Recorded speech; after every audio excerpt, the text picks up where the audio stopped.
अब नहीं सहेंगे, अब हो गया, अब लड़ेंगे, यही लड़ाई अब होगी, दूसरा कोई रास्ता नहीं है।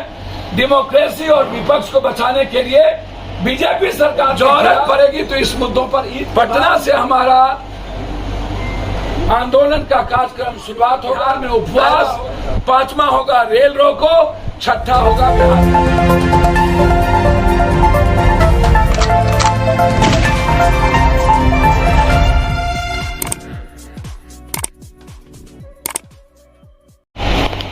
चुप रहना। इससे बेहतर है गोली खा के मर जाना। लेकिन जिस तरीके से लगातार स्वायत्त संस्था को इस्तेमाल करके विपक्ष और लोकतंत्र की आवाज को खत्म किया जा रहा है और सीबीआई ईडी से डरा कर 2024 का चुनाव, कर्नाटक का चुनाव लड़ने की तैयारी की जा रही है, इसके लिए देश के सारे विपक्ष को गोलबंद होकर भारत बंद का निर्णय लेना चाहिए या नहीं। तो भारत सरकार की संस्थाओं जो रेलवे है या अन्य चीजें हैं उसको हमें रोकना चाहिए, क्योंकि अब सर से बाहर अब लगातार आप कांग्रेस पर हमला करते करते ममता दीदी पर, आप स्टालिन पर, उसके बाद आप तेलंगाना के मुख्यमंत्री पर, आप उद्धव ठाकरे जी पर, आप बिहार सरकार के राजद परिवार पर आप लगातार जिस तरीके से ह्यूमिलेशन कर रहे हैं, जिस तरीके से आप डरा रहे हैं लगातार।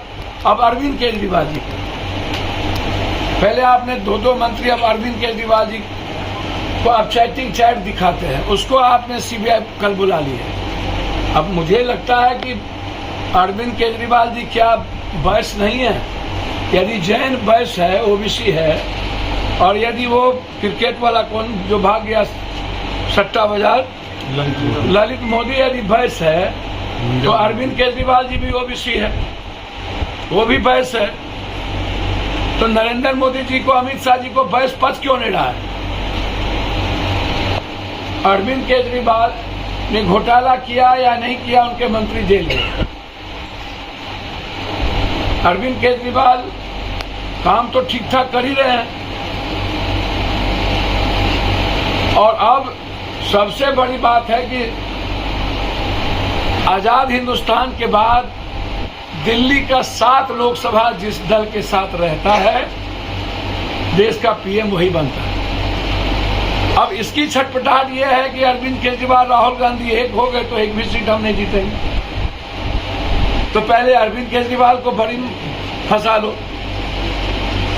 हम और हमारी पार्टी अरविंद केजरीवाल को राहुल गांधी जी के बाद और राहुल गांधी जी के घर को जिस तरीके से इन्होंने खाली करवाने का प्रयास किया है, यह अनडेमोक्रेटिक है, यह डेमोक्रेसी इसकी इजाजत नहीं देती है। इस तरीके से कोई भी संघीय व्यवस्था में संस्थाओं का, लोकसभा का इस्तेमाल बाहर चला गया।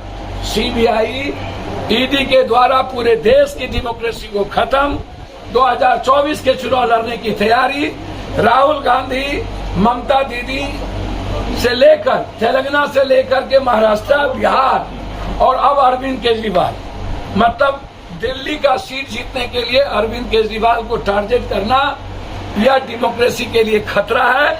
इसीलिए हमारी पार्टी पुलवामा की भी सर्वोच्च न्यायालय से जांच, हमारी पार्टी पूरे प्रदेश में धरना का कार्यक्रम, पहले हम पटना में 1 दिवसीय धरना का कार्यक्रम इन तीनों मुद्दे पर कि हमारी सरकार चीजों को वापस ले, सीबीआई ईडी के द्वारा अब नहीं चलेगा। और इस लड़ाई की शुरुआत हम सभी विपक्षों से मांग करते हैं कि एक साथ होकर लड़ें।